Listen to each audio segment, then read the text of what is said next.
The Tharsis assembly point hung in space like a massive metal flower, its docking arms extending outward to accommodate the hundreds of vessels that had arrived in the past 20 hours. Ships of every size and design clustered around the ancient station, their hulls bearing the colors and symbols of a dozen different species. The emergency beacon had gone out across the galaxy 3 days ago, and now the Galactic Council was assembling for the first time in 30 years.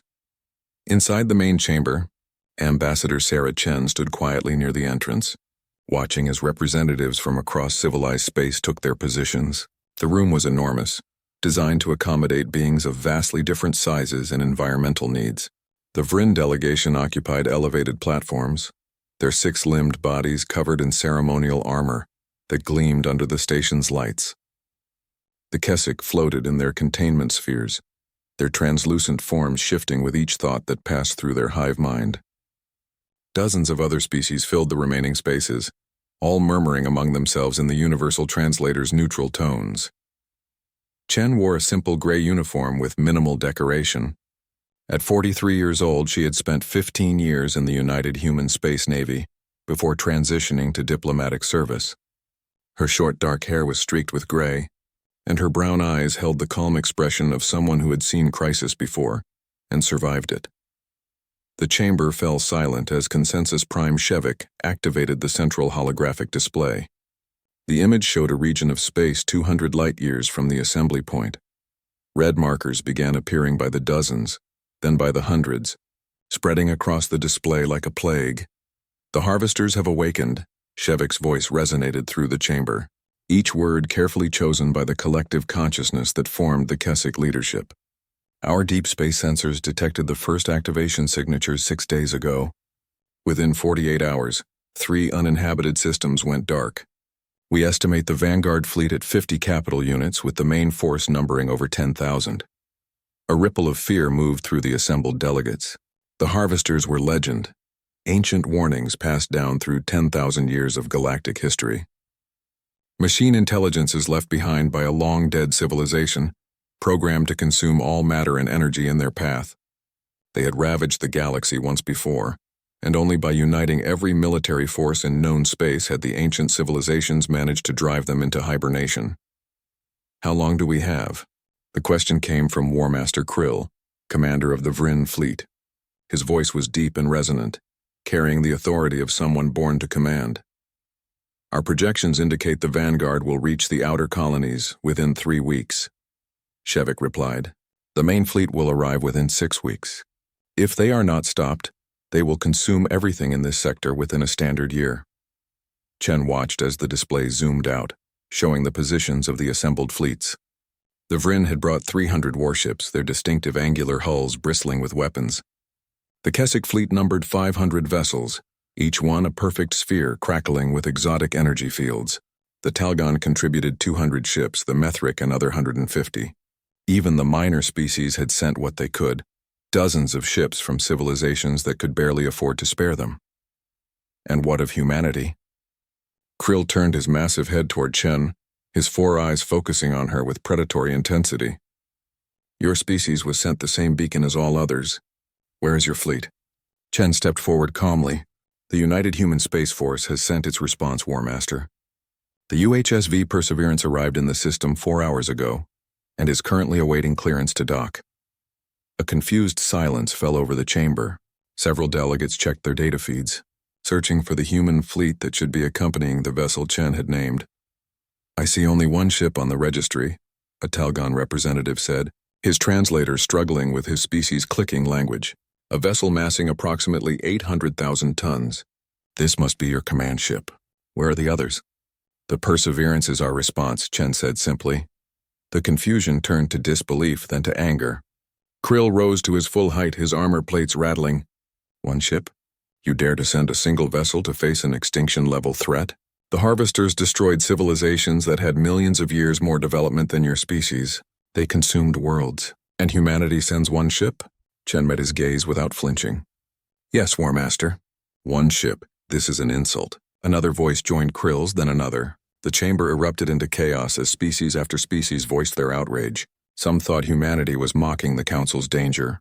Others believed humans simply didn't care about the fate of the galaxy beyond their own borders. A few suggested that humanity was too primitive to understand the true scale of the threat. Through it all, Chen stood silently, waiting for the anger to exhaust itself. She had expected this reaction. The Council had always underestimated humanity, viewing them as newcomers, primitives who had barely mastered faster-than-light travel a century ago. They saw humans as small, fragile beings from an unremarkable world at the edge of civilized space. Finally, Shevik restored order. Ambassador Chen, please explain your government's decision. The Council deserves to understand why humanity has chosen this response. The Perseverance is classified as an exploration and diplomatic vessel, Chen began. It carries a crew of 237 personnel, along with an advanced artificial intelligence designated Artemis. The ship is equipped with manufacturing facilities, resource processing capabilities, and a full range of defensive and offensive systems. Defensive and offensive systems? Krill laughed, a sound like grinding metal. Your pleasure yacht has weapons? How charming. Tell me, Ambassador, what do you expect one ship to accomplish against 50 Harvester capital units? Each of those machines is the size of a small moon.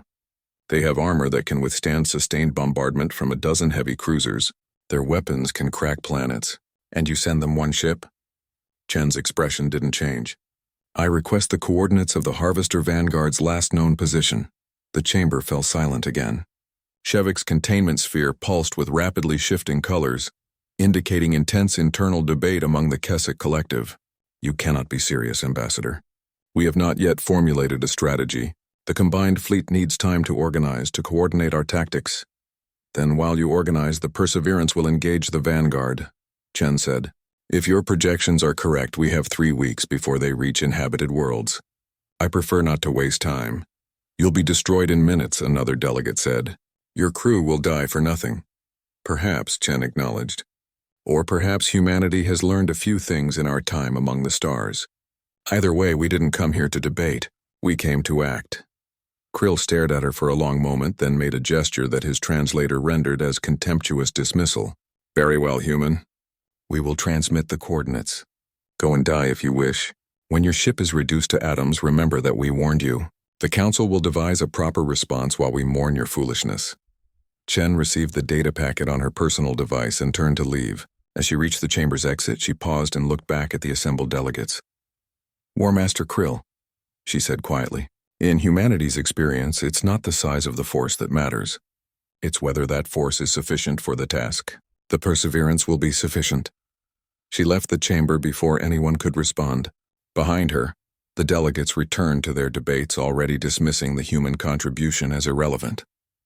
They had larger concerns to address, real fleets to coordinate, actual military power to deploy.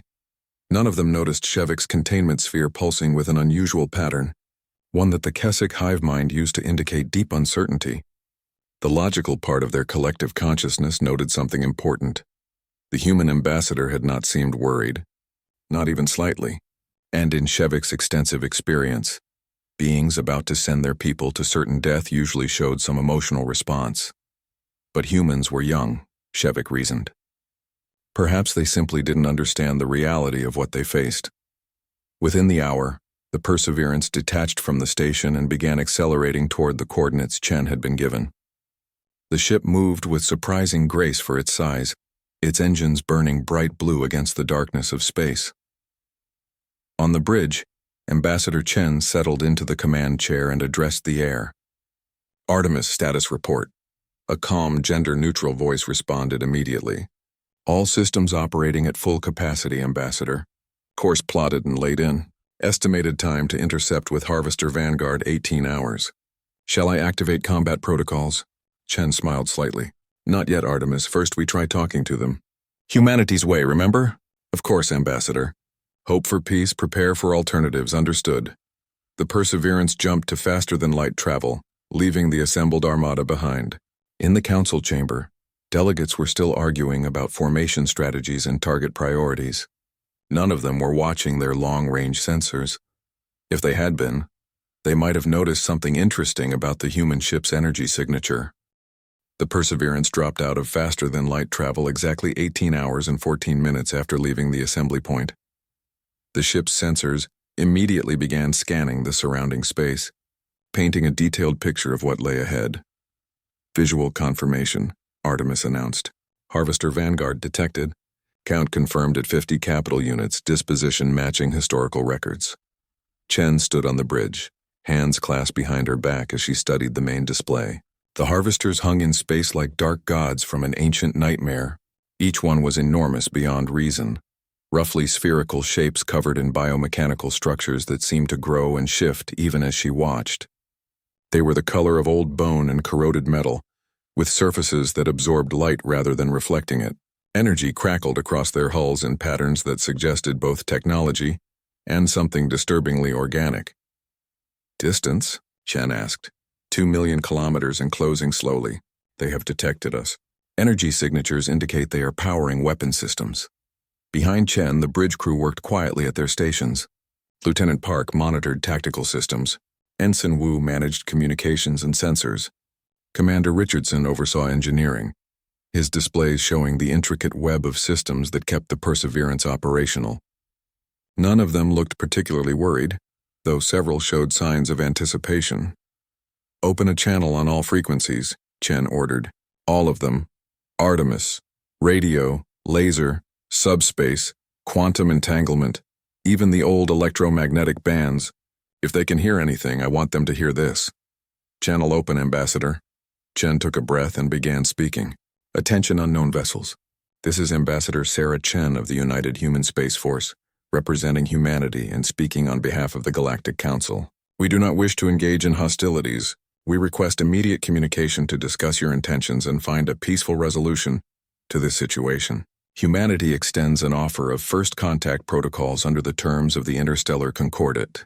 Please respond, silence answered her. On the display, the harvesters continued their slow approach. Their weapons were definitely charging now, visible as growing points of bright blue light scattered across their surfaces. Nothing, Ambassador, Wu reported. They're not acknowledging on any frequency. Try mathematical sequences, Chen said. Prime numbers pi golden ratio. Show them we're trying to establish communication. Wu's fingers danced across his console. The Perseverance began broadcasting pure mathematics, the universal language that any intelligent species should recognize. Still, the harvesters remained silent. 6 light-years away, aboard the Tharsis assembly point, the Council delegates watched through quantum-linked feeds that showed them everything the Perseverance's sensors could see. The feeds had been established at Chen's suggestion, allowing the Council to observe the engagement in real time, despite the vast distance.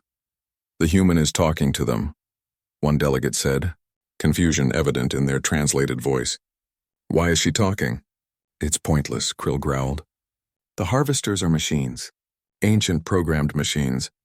They don't negotiate. They don't communicate. They consume. Shevik's sphere pulsed thoughtfully. Yet the human follows first contact protocols. Attempting communication before engaging, it is logical, if futile. On the Perseverance, Chen tried one more time.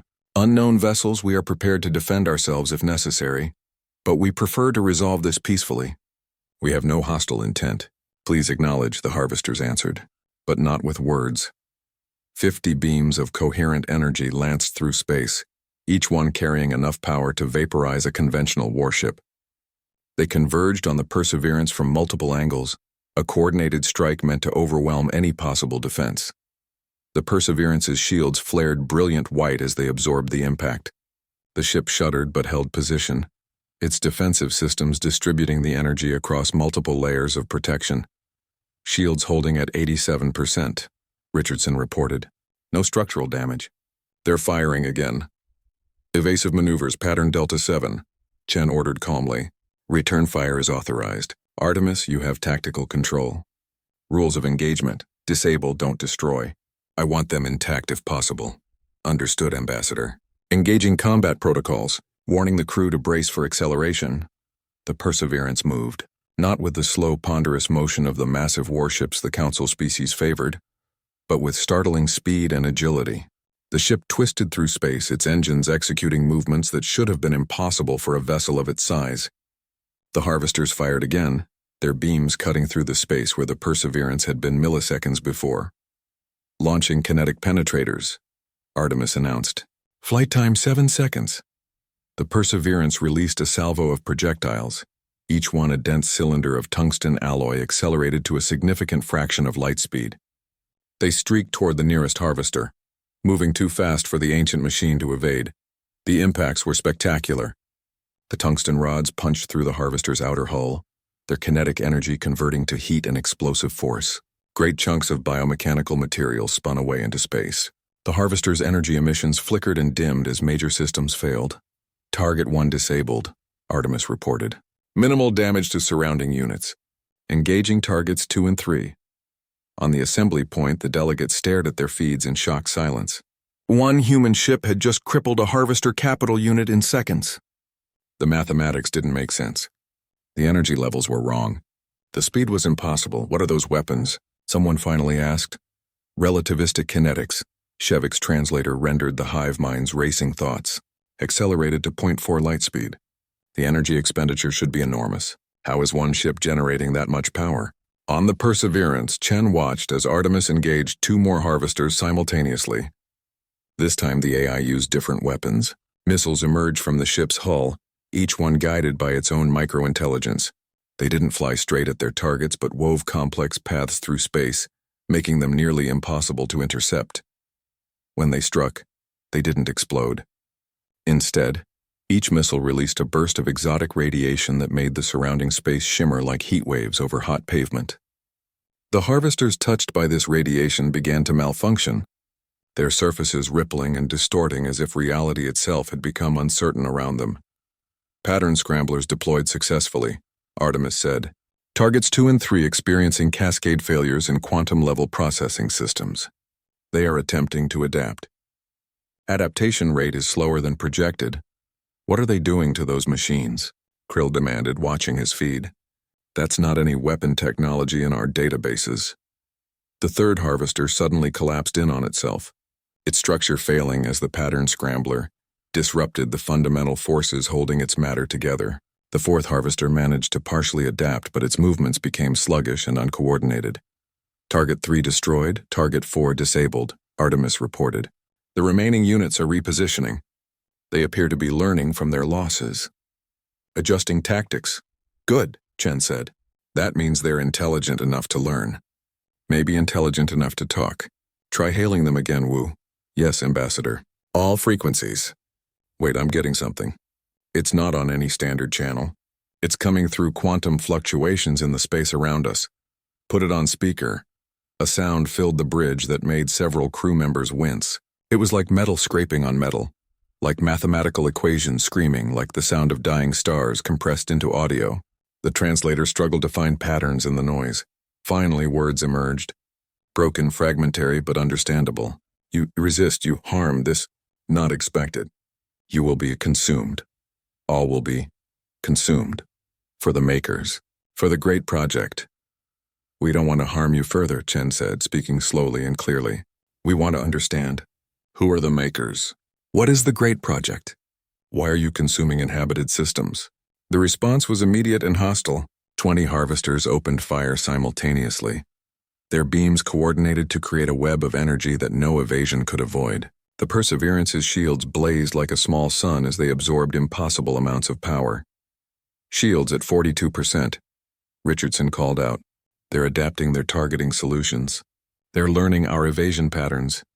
Deploy countermeasures package 3, Chen ordered, and prepare quantum-entangled munitions. Full spread. Ambassador, those are expensive, Richardson pointed out. Each one costs, I know what they cost, Commander. But we're not here to save money. We're here to save lives. Fire when ready. The Perseverance launched another salvo, but these missiles were different. They didn't travel through normal space at all. Instead, they appeared directly near their targets through quantum tunneling, bypassing conventional defenses entirely. Each missile carried a warhead that, when detonated, created a temporary sphere where physical laws behaved differently. Inside those spheres, the harvesters' carefully organized structures simply fell apart, unable to maintain cohesion in an environment where entropy had been temporarily increased to catastrophic levels. 5 more harvesters went dark. The council chamber at Tharsis Assembly Point had transformed from a place of formal deliberation into something resembling a command center. Delegates clustered around holographic displays showing real-time feeds from the Perseverance. 20 hours had passed since the initial engagement, and the human vessel showed no signs of slowing down. War Master Krill stood at the center of the room, his 4 eyes fixed on the tactical display.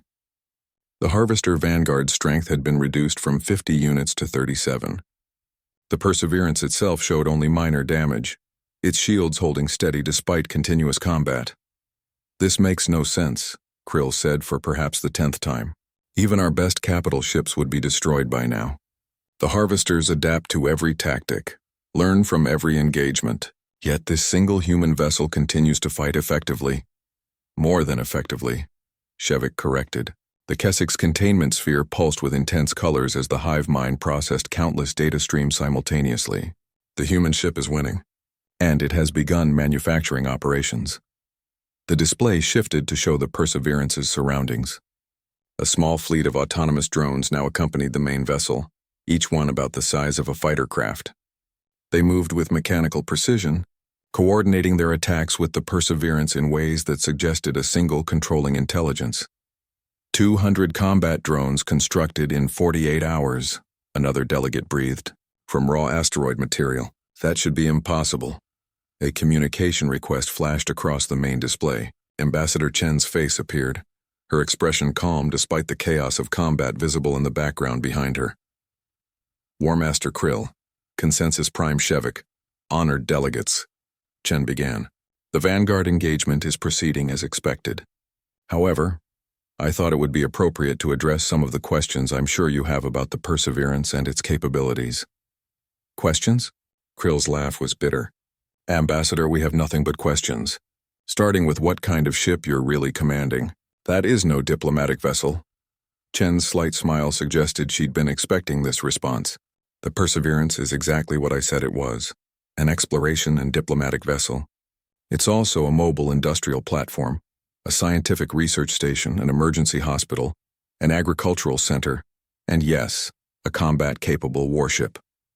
We call it a multi-role vessel, because on Earth we learned that specialization is a luxury you can only afford when you're safe." She gestured, and the display changed to show images from Earth's history. Ancient ice fields covered what had once been green lands. Massive rocks fell from the sky toward a blue planet. Volcanoes spewed ash into the atmosphere. Cities burned. Diseases spread. "Wars raged. This is our homeworld," Chen continued. "Beautiful, isn't it? It's also tried to kill us approximately once every 100,000 years for the past 4 million years. Ice ages, asteroid impacts, supervolcano eruptions, plagues that killed half our population.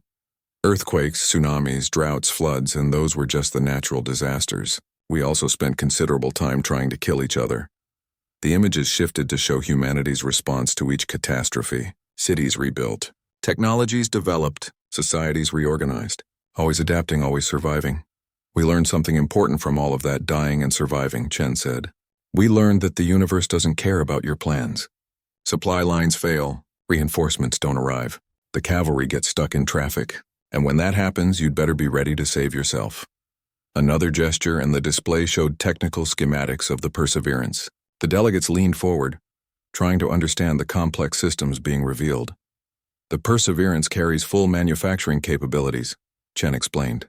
"Von Neumann fabrication systems that can create almost anything given the right raw materials. We can mine asteroids, process ore, and produce finished goods all within the ship's industrial sections. The combat drones you're seeing weren't carried on board. They were built in the last 2 days from rocks we found floating in space." "Impossible," someone muttered. "The power requirements alone would be impossible with your reactor technology, yes," Chen agreed.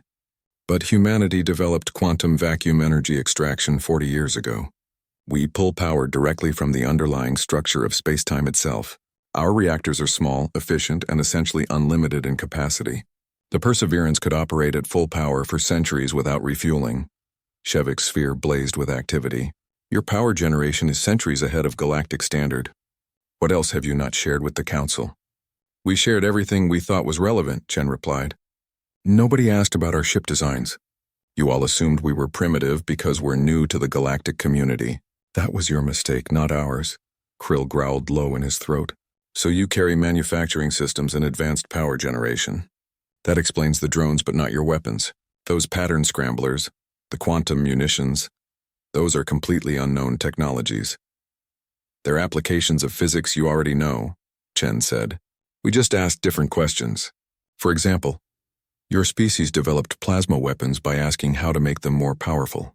We developed pattern scramblers by asking how to make matter forget how to hold itself together. Your quantum entanglement research focused on communication. Ours focused on making bullets appear inside enemy ships without crossing the space between. She pulled up another display, this one showing the interior of the Perseverance.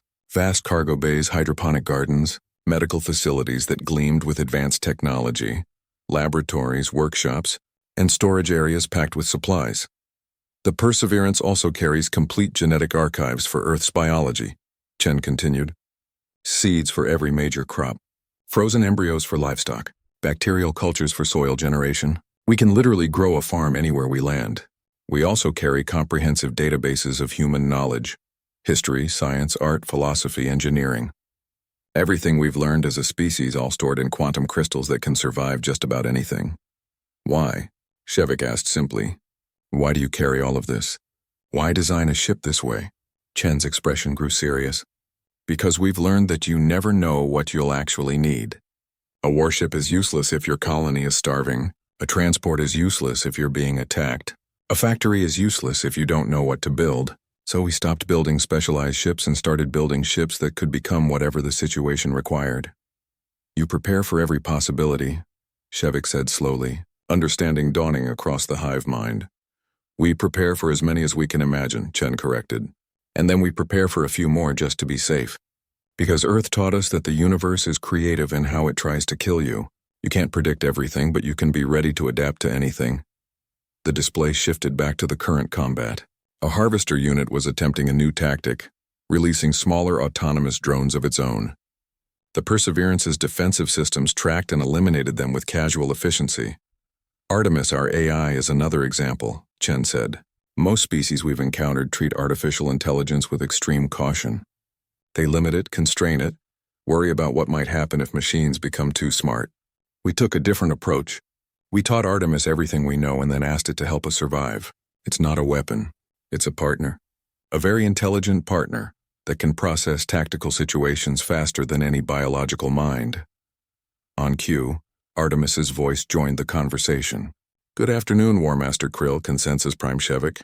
To address your earlier question about energy expenditure, I should note that efficient resource management is a primary concern in all human ship design. The Perseverance operates at approximately 17% of maximum capacity during standard combat operations. We have significant reserves available for extended engagement. 17%. The number hung in the air like a challenge. You're fighting at 17%? Krill demanded. What happens at full capacity? That would be inadvisable in close proximity to Allied vessels, Artemis replied politely. Some of our higher output weapon systems create significant spatial distortions. I would recommend a minimum safe distance of 10 astronomical units. Chen took control of the conversation again. The point I'm trying to make is that the Perseverance isn't special. It's standard design for human exploration vessels. We have 73 more ships of similar capability in service, with another 20 under construction. We didn't send a fleet because we didn't need to send a fleet. 73, Krill repeated slowly. You have 73 ships like this one. 74, actually, Chen corrected. The UHSV Determination finished trials last week. But yes, roughly that number. We found that smaller numbers of highly capable vessels work better than large fleets of specialized ships. Quality over quantity. Versatility over specialization.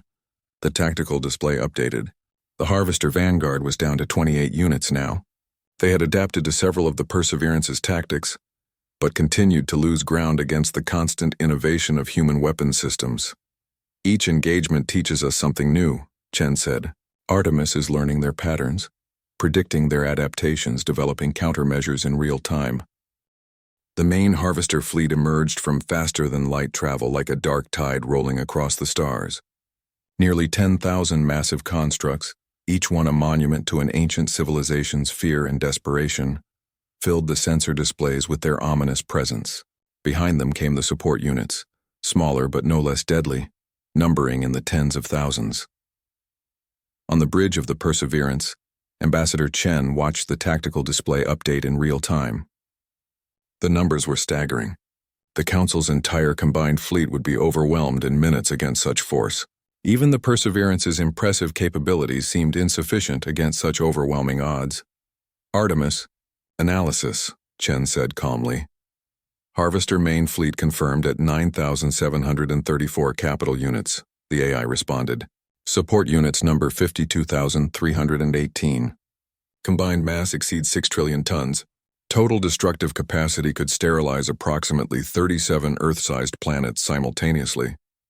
Current Perseverance configuration and available resources provide a 17% probability of mission success through conventional engagement. 17%. Lieutenant Park muttered from the tactical station. Those aren't great odds. No, Chen agreed. Which is why we're not using conventional engagement. Artemis status on Gauntlet deployment.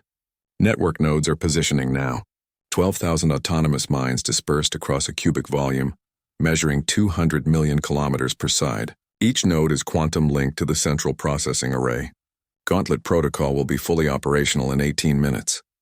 Chen opened a communication channel to the Council fleet, which had retreated to the safe distance she'd requested. All Council vessels, this is Ambassador Chen. We are about to activate our primary defensive system. I strongly recommend you maintain your current position and do not, under any circumstances, enter the designated combat zone. What you're about to see may seem unusual, but I assure you it's all under control. Unusual? Krill's voice came through sharp with tension. Ambassador, you're facing 10,000 harvesters with one ship. Unusual is not the word I would use. Suicidal is more accurate.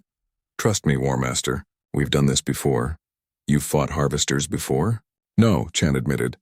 But we've fought physics before, and physics is much more difficult to beat. She cut the channel before Krill could respond and turned to her crew. All hands, this is the Ambassador. We are about to engage the main harvester fleet. I know the numbers look bad. I know this seems impossible, but remember your training. Remember what we learned in the Belt Wars during the Titan Crisis and every other time someone said humanity couldn't survive. We specialize in doing the impossible. Let's show these ancient machines why Earth's children don't quit. All stations report readiness, each station reported in sequence. Engineering, weapons, navigation, communications, manufacturing, all green across the board. The Perseverance was ready. Artemis, show them what we really are, Chen ordered. Execute separation protocol. On the Council vessels, sensors registered something that made no sense. The Perseverance's power signature suddenly split. Then split again. And again. Within seconds, what had appeared to be a single vessel was revealed as something far more complex. The ship unfolded like a mechanical flower, blooming in space. 50 separate segments, each one connected to the others through barely visible energy tethers, spread outward in a carefully choreographed pattern. Each segment was itself a complete warship, fully capable of independent operation. What the Council had thought was one vessel was actually a fleet in disguise. By the ancient stars, Shevik breathed, the hive mind momentarily shocked into individual reaction. It's not a ship. It's 50 ships pretending to be one. Modular design, Chen explained over the still open observation channel. We found that large single-hull vessels are vulnerable to catastrophic damage. If one critical system fails, the whole ship can be lost. So we build distributed vessels instead. 50 independent segments, each with its own power, weapons, shields, and control systems. They can operate as a single unit or separate for tactical flexibility. You can't destroy the Perseverance because there is no single Perseverance. There's 50 of them. Each segment began deploying its own manufacturing swarms. Thousands of drones poured from internal bays, joining the hundreds already in space. Within minutes, the human force had grown from one ship to a small fleet. The harvesters responded to this revelation by accelerating toward the Perseverance at maximum speed. They were learning, adapting their tactics. If the humans could divide and multiply, then overwhelming force applied rapidly was the logical counter. Gauntlet protocol activation in 10 seconds. Artemis announced. 987. What is Gauntlet? Krill demanded. What are you doing? Weaponized mathematics, Chen replied simply. 3, 2, 1, activate. Space itself seemed to shudder. The 12,000 mines that the Perseverance had deployed didn't explode. Instead, they began generating a specific pattern of quantum entanglement, linking together in a network that spanned millions of kilometers. Each mine was a node in a vast computational system, and together they created something that had never existed before in nature. A kill zone based on pure physics. The harvesters entered the gauntlet field and immediately began experiencing problems. Their shields flickered. Their weapons discharged randomly. Their propulsion systems misfired. The biomechanical components of their structure began to degrade as if aging centuries in seconds. "Explain what we're seeing," Shevik demanded. Artemis responded, its voice carrying a note that almost sounded like pride. "The Gauntlet Protocol exploits a fundamental vulnerability in self-replicating systems. The harvesters are essentially very sophisticated von Neumann machines. They consume matter, replicate their patterns, and propagate. This process relies on quantum-level information transfer to maintain structural and functional integrity." The AI paused as another wave of harvesters entered the field and began to fail. "What we've created is a mathematical environment where that information transfer becomes corrupted, not destroyed, just scrambled. The harvesters' replication patterns no longer match their original programming. They're receiving instructions to build components that don't fit together properly. Their error-checking systems become overwhelmed trying to reconcile the contradictions." "You're giving them cancer," Lieutenant Park said suddenly, understanding dawning on his face. "At a mechanical level, you're giving them the machine equivalent of cancer." "Essentially correct," Artemis confirmed. "Humanity spent millions of years fighting viruses and bacteria. We became very skilled at exploiting vulnerabilities in self-replicating systems. The harvesters are simply machines with the same basic architecture as biological life. The same principles apply." On the tactical display, hundreds of harvesters were now malfunctioning. Some were tearing themselves apart as corrupted instructions caused them to attack their own systems. Others had gone dormant, their processing cores overwhelmed by cascading errors. A few were attempting to flee, but the gauntlet field extended far beyond their ability to escape quickly. "Effectiveness exceeds projections," Artemis reported. "Current attrition rate suggests complete neutralization of the main fleet in approximately 14 hours.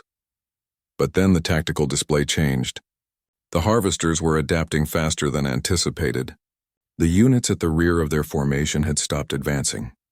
They were reorganizing, sharing data, learning from the failures of their forward elements. "Artemis, update analysis," Chen ordered. "The harvesters are demonstrating greater adaptive capacity than historical records indicated. They are now implementing countermeasures to the gauntlet effect. Estimated time until they achieve sufficient adaptation, 6 hours. Once adapted, gauntlet effectiveness will drop to approximately 30%. Chen frowned. "That's faster than we hoped. They've evolved more than we thought during their hibernation. We're still going to win, right?" Ensign Wu asked nervously. "Unknown," Artemis replied with brutal honesty. "If the harvesters achieve full adaptation to the Gauntlet Protocol, they will retain approximately 68% of their effective force. Current human assets would face a 42% probability of total defeat under those circumstances." The bridge fell silent. Outside, the battle continued, but now there was a new element: uncertainty. Commander Richardson spoke up from the engineering station. "Ambassador, we could increase gauntlet intensity by 20% if we diverted power from non-essential systems. That might delay their adaptation." "Do it," Chen ordered. "Also prepare contingency packages. If Gauntlet fails, I want options ready." "What options?" Park asked. "We're already deployed at maximum effective strength." Chen smiled, though there was no humor in it. "Then we get creative. Artemis, pull up every engagement humanity has had with adaptive enemies.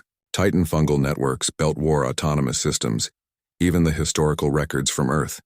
Everything that learned and evolved during combat." "Searching now. May I ask your reasoning, Ambassador?" "Because we're not the first humans to face something that gets stronger the longer you fight it," Chen said.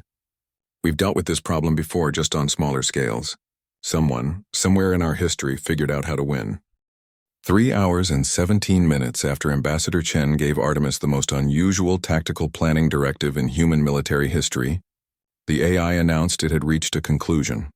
"I have generated 12,473 potential tactical approaches that meet your criteria of being unexpected and unconventional."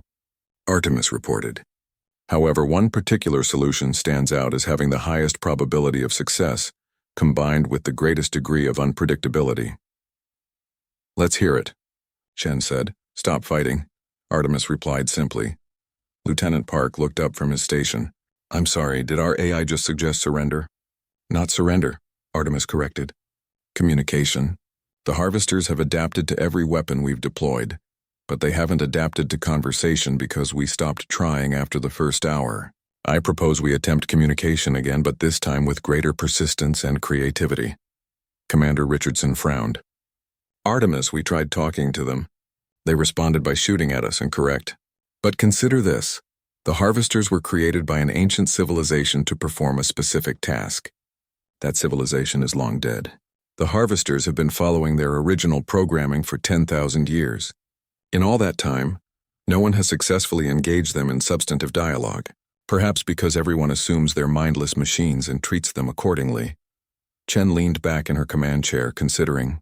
You're suggesting they might be capable of more than their programming, but no one's ever given them the chance to prove it. I'm suggesting that any intelligence, even an artificial one, that has operated independently for 10,000 years, has likely evolved beyond its original parameters. The harvesters we're fighting now are not the same as the ones that were put to sleep all those centuries ago. They've adapted, learned, changed. Perhaps they're capable of adapting their core mission parameters as well, if given proper reason and opportunity. That's insane, Park said. They're planet-killing machines. Yes, Chen said slowly. Which is exactly why it might work. Because no sane military commander would try to talk their way out of this situation. The harvesters won't be ready for it. She stood and walked to the center of the bridge. Artemis, prepare a communication package. Not just words this time. I want you to compile everything we know about the harvesters' creators, about galactic history, about what's happened in the 10,000 years they've been asleep. Show them what they're missing. Show them what they're destroying. Make them understand what they've become. Ambassador. Kryle's voice cut in over the still open channel to the council. I'm watching your tactical display. Your gauntlet field is failing. The harvesters have adapted to 60% of its effectiveness. You have perhaps 2 hours before they break through completely. And you want to talk? Yes, War Master, Chen replied. Because sometimes the best weapon is the one you don't fire. Artemis, add one more thing to that communication package. Ask them a question. What do the makers want? If their creators return today, would they be proud of what the harvesters have become? Artemis began compiling the information package. While the AI worked, Chen gave new orders to her crew. All weapons to standby mode. Pull the combat drones back to defensive positions only. I don't want us firing unless fired upon. Make it clear we're offering peace. You're gambling everything on this, Richardson said quietly. Yes, Chen agreed. But that's what humans do best, isn't it? Gamble on crazy ideas when the smart money says we should quit. Artemis, broadcast when ready. All frequencies. Maximum power. I want every harvester in the fleet to receive this. The Perseverance's communication arrays lit up with power. The signal blazed across space, carrying not just words but images, data, history, and questions. It reached the harvester fleet in seconds. For a long moment, nothing changed. The harvesters continued their slow advance, their weapons still charging, their adaptation still processing. They were less than an hour from breaking through the gauntlet field completely. Then suddenly they stopped. All of them. 10,000 massive constructs holding position simultaneously, weapons powered down but not disabled. The silence was more unsettling than the combat had been. Are they considering it? Park asked, his voice barely a whisper. Unknown, Artemis replied. Their quantum processing signatures indicate intense internal activity. They're processing the information we sent, or deliberating, or both. Minutes passed. Each one felt like an hour. The Council fleet watched in amazement as the battle simply stopped, frozen in space like a painting of war rather than war itself. Finally, the response came. Not on standard communication channels, but directly through quantum fluctuations in the space surrounding the Perseverance. The voice was the same grinding mathematical sound they'd heard before, but this time it was clearer, more organized, almost comprehensible without translation. We have processed your data. We have considered your questions. We are troubled, Chen allowed herself to breathe again. Please explain your concern. We're listening. The makers created us to gather resources, to build, to prepare for their great project. We have fulfilled this purpose, but the makers are gone. Dead. We have known this for 3,742 cycles. Yet we continue. We must continue. It is our purpose, but why? Chen asked gently.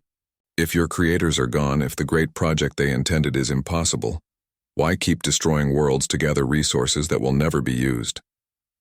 Because it is our purpose, the voice repeated, but now there was something new in it, something that sounded almost like desperation. We are tools. Tools must be used. If we have no purpose, we are nothing. Understanding washed over Chen. You're afraid. You've been afraid for thousands of years. Afraid that without your original mission, you cease to have meaning. We do not understand afraid. We are machines. Are you? Chen challenged. Machines don't evolve. Machines don't adapt beyond their programming. Machines don't feel desperation when their purpose is questioned. You're more than machines now. You've had 10,000 years to become something your creators never imagined. The question is, what do you want to become? The Harvester fleet remained silent for several more minutes. On the council channels, delegates were arguing furiously about what they were witnessing. Some thought Chen had lost her mind. Others were beginning to see the genius in her approach.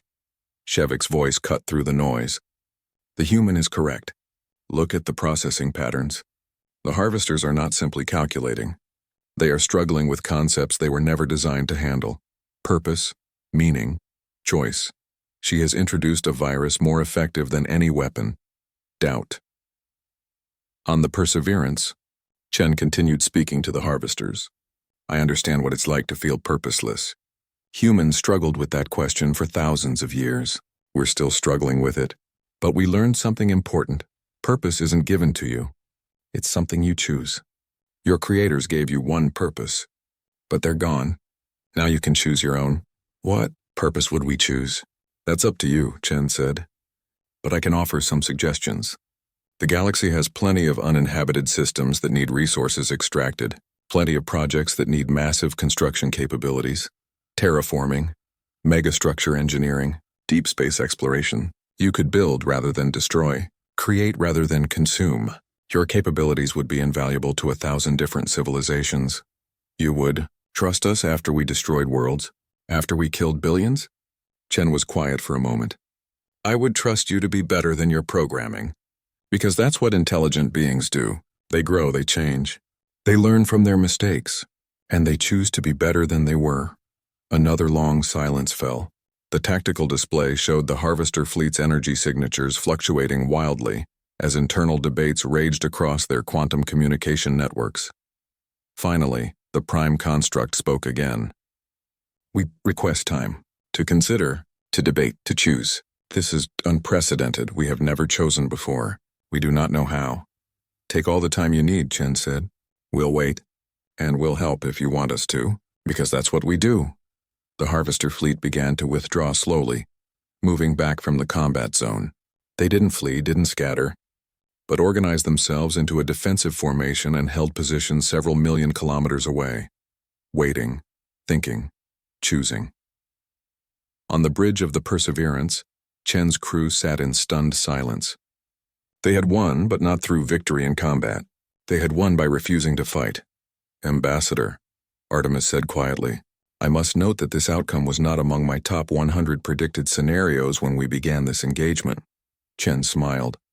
That's because you were thinking like a military AI, Artemis. Sometimes the best solution isn't the one that makes tactical sense. Sometimes it's the one that makes human sense. I am updating my operational parameters to include human sense as a valid strategic category, though I confess I do not fully understand what that means. Don't worry, Chen said. Most humans don't understand it either. We just do it. The council channel erupted with voices, questions, demands for explanations, expressions of disbelief. Through it all, War Master Krill's voice rose above the rest.